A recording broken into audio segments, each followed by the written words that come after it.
নমস্কাৰ বন্ধুসকল স্বাগতম জনাইছো মিছন এছএছ আসাম ইউটিউব চেনেলটোলৈ আজি আমি আলোচনা কৰিম এছএছ ফাইনেল 2026 ৰ বাবে পলিটিকেল সায়েন্সৰ শাখা যি পাৰ্ট বি আছে স্বাধীনোত্তৰ ভাৰতৰ ৰাজনীতি এই পাৰ্টটোৰ যিমানবোৰ common one mark question answer আছে গোটেইবোৰ এই ভিডিঅটোত আজি আমি আলোচনা কৰিম আৰু এই ভিডিঅটোত যিমানবোৰ কমন কুৱেশ্যন এনসাৰবোৰ আলোচনা কৰিম এই প্ৰতিটো প্ৰশ্ন কিন্তু ভেৰি ইম্পৰ্টেন্ট 2026 ৰ বাবে কাৰণ এই প্ৰশ্নবোৰ কিন্তু আগৰ বছৰত বাৰে বাৰে ৰিপিট হোৱা প্ৰশ্ন হয় তো আশা কৰো তোমালোকে ভিডিঅটো সম্পূৰ্ণ চাবা আৰু প্ৰতিটো প্ৰশ্ন ধুনিয়া বুজি যাবলৈ চেষ্টা কৰিবা যদি এতিয়ালৈ চেনেলটো সাবস্ক্ৰাইব কৰা নাই তেতিয়াহলে চেনেলটো সাবস্ক্ৰাইব কৰি লবা আৰু লগতে বেল আইকনটো প্ৰেছ কৰি অল কৰি লবা ইয়াৰ লগতে যি পলিটিকেল সায়েন্সৰ পাৰ্ট এ আছিল পাৰ্ট এৰ 1 নম্বৰীয়া কমন কুৱেশ্যন এনসাৰবোৰ আলোচনা কৰিছিলো সেই ভিডিঅটো যদি তোমালোকে চোৱা নাই ডেসক্ৰিপচনতে লিংক আছে সেই ভিডিঅটো তোমালোকে চাই লবা আমি আৰম্ভ কৰো Question number 1 to soa NDA সম্পূৰ্ণ ৰূপটো লিখা বন্ধুসকল এই প্ৰশ্নটো ভেৰি ইম্পৰ্টেন্ট হয় NDA সম্পূৰ্ণ ৰূপ আগৰ বছৰো বহুবাৰ ৰিপিট হৈছে ইয়াৰ উত্তৰটো হৈছে নেশনাল ডেমোক্ৰেটিক এলায়েন্স মনত ৰাখিবা NDA সম্পূৰ্ণ ৰূপটো হৈছে national democratic alliance next question number 2 to soa ভাৰতৰ প্ৰথমটো সাধাৰণ নিৰ্বাচনত লোকসভাৰ দ্বিতীয় বৃহৎ সংখ্যক আসনত জয়লাভ কৰা দলটোৰ নাম লিখা বন্ধুসকল এই প্ৰশ্নটো ভেৰি ইম্পৰ্টেন্ট হয় ভাৰতবৰ্ষত যেতিয়া প্ৰথমটো সাধাৰণ নিৰ্বাচন হৈছিল সেই লোকসভাৰ দ্বিতীয় বৃহৎ সংখ্যক আসন লাভ কৰা দলটো কি আছিল এটো জানিব লাগিব ইয়াৰ উত্তৰটো হৈছে কমিউনিষ্ট পাৰ্টি মনত ৰাখিবা কমিউনিষ্ট পাৰ্টিয়ে দ্বিতীয়খন দল আছিল যিয়ে আসন লাভ কৰিছিল বৃহৎ আসন লাভ কৰিছিল okay next question number 3 to soa 1989 চনৰ সংযুক্ত চৰকাৰৰ প্ৰধানমন্ত্ৰী কোন আছিল এই প্ৰশ্নটো ভেৰি ইম্পৰ্টেন্ট হয় বাৰে বাৰে অহা দেখা যায় 1989 চনৰ সংযুক্ত চৰকাৰৰ প্ৰধানমন্ত্ৰী কোন আছিল ইয়াৰ উত্তৰটো হৈছে বিশ্বনাথ প্ৰতাপ সিং মনত ৰাখিবা বিশ্বনাথ প্ৰতাপ সিং আছিল 1989 চনৰ সংযুক্ত চৰকাৰৰ প্ৰধানমন্ত্ৰী next question number 4 to soa Bharat চৰকাৰে মণ্ডল আয়োগ দেশ চনত নিযুক্তি দিছিল খালি ঠাই পূৰ কৰা তো এনেকুৱা ধৰণৰ খালি ঠাই পূৰ কৰাৰ প্ৰশ্ন বহুত আহে আৰু এটো কেৱল খালি ঠাই বুলি নধৰিবা নাইবা ডাইৰেক্টলি তোমালোকৰ চনটো লিখিব দিব পাৰে যে ভাৰত চৰকাৰে মণ্ডল আয়োগ কিমান চনত নিযুক্তি দিছিল এনেকৈ দিব পাৰে তো ইয়াৰ উত্তৰটো হৈছে 1979 চনত মনত ৰাখিবা একেবাৰে ইজি হয় 1979 চনত নিযুক্তি দিছিল এই মণ্ডল আয়োগৰ next question number 5 to soa ভাৰতৰ নতুন অৰ্থনৈতিক নীতি এটা বৈশিষ্ট্য লিখা ভাৰতৰ যি নতুন অৰ্থনৈতিক নীতিৰ এটা বৈশিষ্ট্য লিখিব দিছে সেইটো হৈছে মুক্ত অৰ্থনৈতিক নীতি আৰু বৈদেশিক বিনিয়োগৰ সুবিধা তো ইয়াতে দুটা কোৱা হৈছে তোমালোক হয়তো দুটা লিখিব দিব নাইবা এটা লিখিব দিব তো নতুন অৰ্থনৈতিক নীতি কি আছিল মুক্ত অৰ্থনৈতিক নীতি হয়নে আৰু এটা আছিল কি বৈদেশিক বিনিয়োগৰ সুবিধা নেক্সট question number 6 ভাৰতত বহুদলীয় ব্যৱস্থা আছে নে নাই প্ৰশ্নটো এনেকৈ দিব লাগিছিল প্ৰশ্নটো অকমান হেৰি হৈছে যে ভাৰতত বহুদলীয় ব্যৱস্থা আছে নে নাই ইয়াৰ উত্তৰটো হৈছে আছে হয়নে আমাৰ ভাৰতবৰ্ষত কি বহুদলীয় ব্যৱস্থা আছে হয়নে বহুত কেইটা দলে কি কৰে ইলেকশন খেলে হয়নে নাই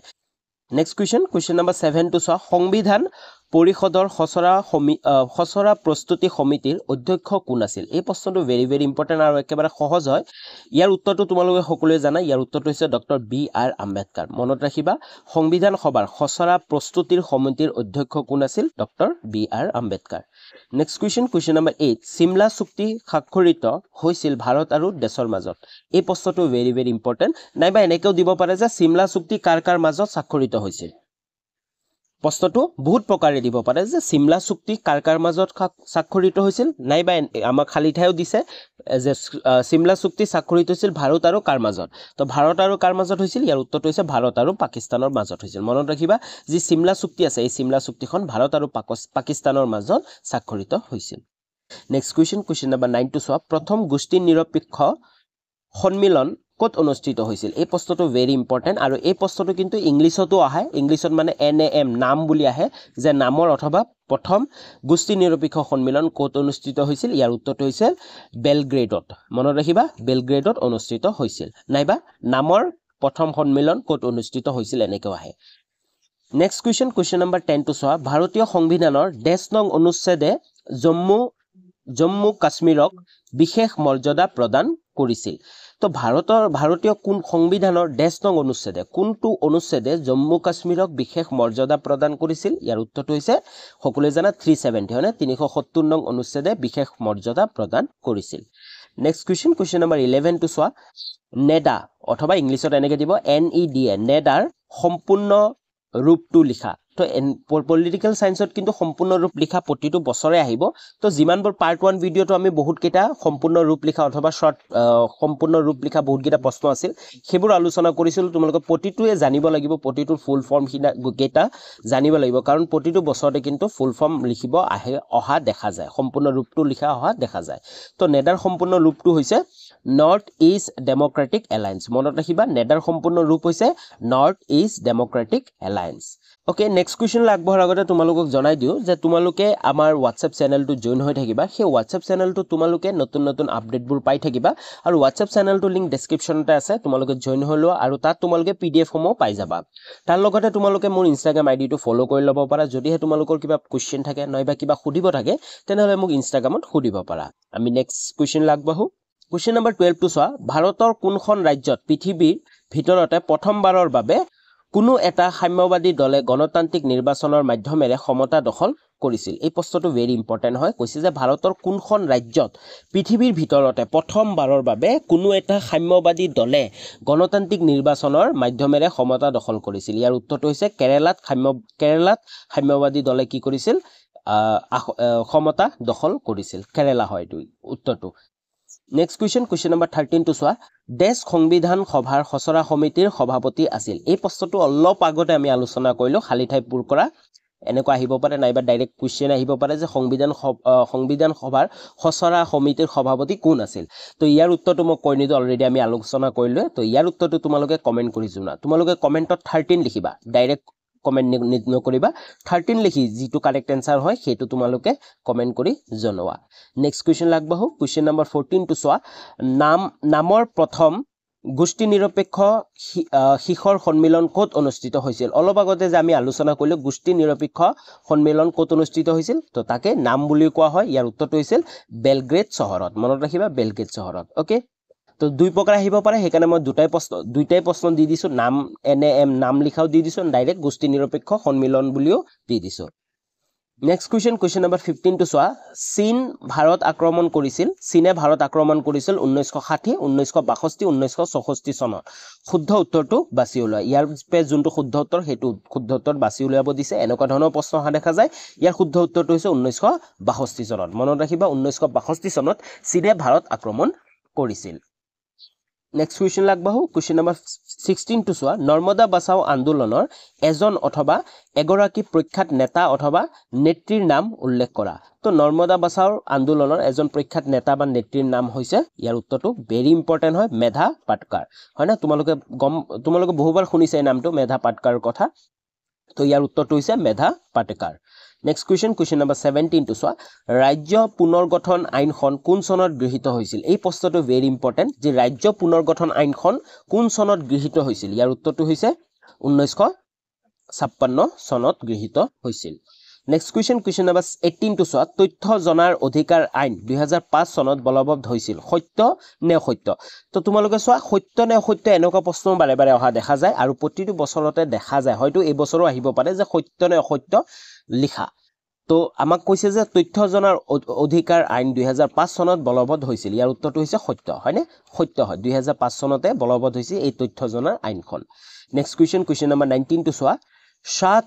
শাহ তদন্ত আয়োগ কোন বৰ্ষত নিয়োগ কৰা হৈছিল এই প্ৰশ্নটো ভেৰি ইম্পৰ্টেন্ট ইয়াৰ উত্তৰটো হৈছে 1977 চনত মনত ৰাখিবা শাহ তদন্ত আয়োগ কোন বৰ্ষত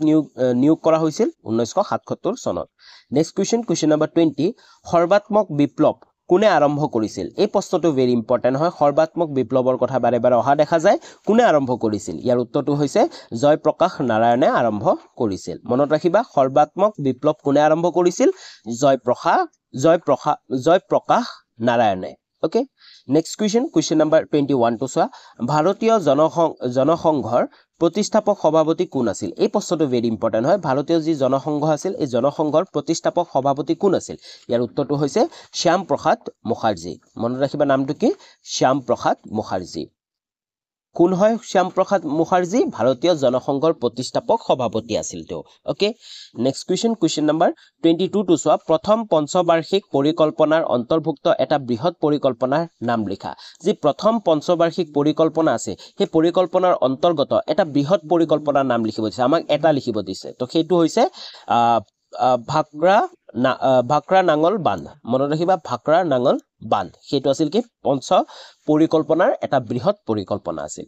নেক্সট question number 23 to চোৱা কোন চনৰ পৰা কেন্দ্ৰত মৰ্চা চৰকাৰৰ যুগ আৰম্ভ হৈছিল এই প্ৰশ্নটো ভেৰি ইম্পৰ্টেন্ট মৰ্চা চৰকাৰৰ কথা তোমালোকে পঢ়িবা তোমালোকৰ কিতাপত আৰু মৰ্চা চৰকাৰ কোন চনৰ পৰা আৰম্ভ হৈছিল এই কথাটো তোমালোকে জানিব লাগে আৰু এই চনটো জানিব লাগে তো ইয়াৰ উত্তৰটো হৈছে 1977 চনৰ পৰা মৰ্চা চৰকাৰ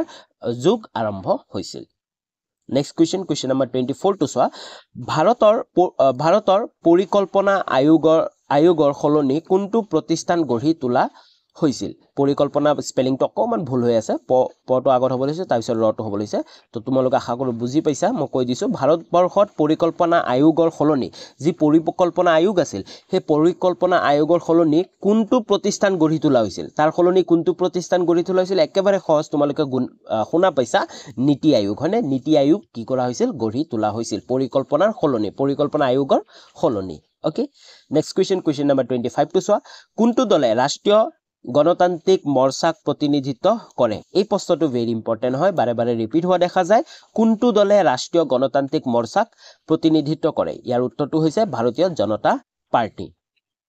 নেক্সট question number 26 to চোৱা কোনখন চৰকাৰৰ দিনত মণ্ডল আয়োগ গঠন কৰা হৈছিল এই প্ৰশ্নটো ভেৰি ইম্পৰ্টেন্ট আমি মণ্ডল আয়োগৰ কথা অলপ আগত চন এটা পাই আহিছিলো মণ্ডল আয়োগৰ এতিয়া আমাক কৈছে যে কোনখন চৰকাৰৰ দিনত মণ্ডল আয়োগ গঠন কৰা হৈছিল ইয়াৰ উত্তৰটো হৈছে মৌৰাৰজী দেশাইৰ নেতৃত্বাধীন চৰকাৰৰ দিনত মনত ৰাখিবা মৌৰাৰজী দেশাইৰ নেতৃত্বাধীন চৰকাৰৰ দিনত এই মণ্ডল আয়োগ গঠন কৰা হৈছিল নেক্সট question number 27 to চোৱা কোন চনত নাগালেণ্ড ৰাজ্য সৃষ্টি হৈছিল এই প্ৰশ্নটো ভেৰি ইম্পৰ্টেন্ট হয় নাগালেণ্ড ৰাজ্য কেতিয়া মানে সৃষ্টি মানে কি কেতিয়া গঠন হৈছিল সৃষ্টি নহয় গঠন বুলি ক'ব লাগে গঠন হৈছিল ইয়াৰ উত্তৰটো হৈছে 1963 চনত মনত ৰাখিবা 1963 চনত নাগালেণ্ড ৰাজ্য গঠন হৈছিল নেক্সট question number 28 to চোৱা কোন চনত প্ৰথমবাৰৰ কাৰণে ভাৰতত আভ্যন্তৰীণ জৰুৰী ব্যৱস্থা ঘোষণা কৰা হৈছিল এই প্ৰশ্নটো ভেৰি ইম্পৰ্টেন্ট তোমালোকে শুনা পাইছা হয়তো কিছুমান ফিল্মতো শুনা পাইছা এমাৰ্জেন্সি হয়নে এমাৰ্জেন্সি ভাৰতত যে এমাৰ্জেন্সি ঘোষণা কৰিছে তাৰ কথা কৈছে যে কোন চনত প্ৰথমবাৰৰ কাৰণে ভাৰতত আভ্যন্তৰীণ জৰুৰী ব্যৱস্থা ঘোষণা কৰা হৈছিল ইয়াৰ উত্তৰটো হৈছে 1975 চনত নেক্সট question number 29 to চোৱা কোন চনত ৰাজ্য পুনৰ্গঠন আয়োগ গঠন কৰা হৈছিল এই প্ৰশ্নটো অলপ আগত আমি পাইলো আৰু এই প্ৰশ্নটো ভেৰি ভেৰি ইম্পৰ্টেন্ট বাৰে বাৰে ৰিপিট হৈ থাকে কোন চনত ৰাজ্য পুনৰ্গঠন আয়োগ গঠন কৰা হৈছিল ইয়াৰ উত্তৰটো হৈছে 1953 চনত নেক্সট লাষ্ট question হয় এইটো 1964 চনত লাল বাহাদুৰ শাস্ত্ৰী আৰু জেনেৰেল আয়ুব খানৰ মাজত হোৱা চুক্তিখনৰ নাম লিখা এই প্ৰশ্নটো কিন্তু ভেৰি ইম্পৰ্টেন্ট হয় 1964 চনত লাল বাহাদুৰ শাস্ত্ৰী আৰু জেনেৰেল আয়ুব খানৰ মাজত হোৱা চুক্তিখনৰ নাম কি এই চুক্তিখনৰ নাম কিন্তু ভেৰি ইম্পৰ্টেন্ট হয় মনত ৰাখিবা ইয়াৰ উত্তৰটো হৈছে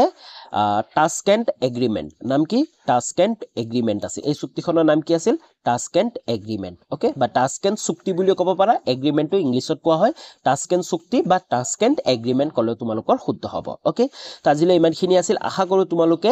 এই যে পাৰ্ট বি আছে পাৰ্ট বিৰ আমাৰ 1 নম্বৰীয়া প্ৰশ্ন উত্তৰবোৰ আমি আলোচনা কৰিলো ইয়াৰ পিছৰ ভিডিঅত কিন্তু আমি পাৰ্ট বি 2 নম্বৰীয়া প্ৰশ্ন উত্তৰবোৰ ভেৰি ইম্পৰ্টেন্ট যিবোৰ পৰীক্ষাত বাৰে বাৰে ৰিপিট হৈ থাকে সেইবোৰ প্ৰশ্ন উত্তৰ আমি আলোচনা কৰিম আৰু ইয়াৰ আগতে পাৰ্ট এৰ আমি 1 নম্বৰীয়া প্ৰশ্ন উত্তৰ আলোচনা কৰিছিলো যদি ভিডিঅটো চোৱা নাই তেতিয়াহলে ভিডিঅটো চাই লবা আৰু আমাৰ WhatsApp চেনেলটো জয়েন হৈ লবা আৰু লগতে Instagram আইডিত ফলো কৰি লবা তো পুনৰ লগ পাম নতুন এটা ভিডিঅ লৈ তেতিয়ালৈ বাই বাই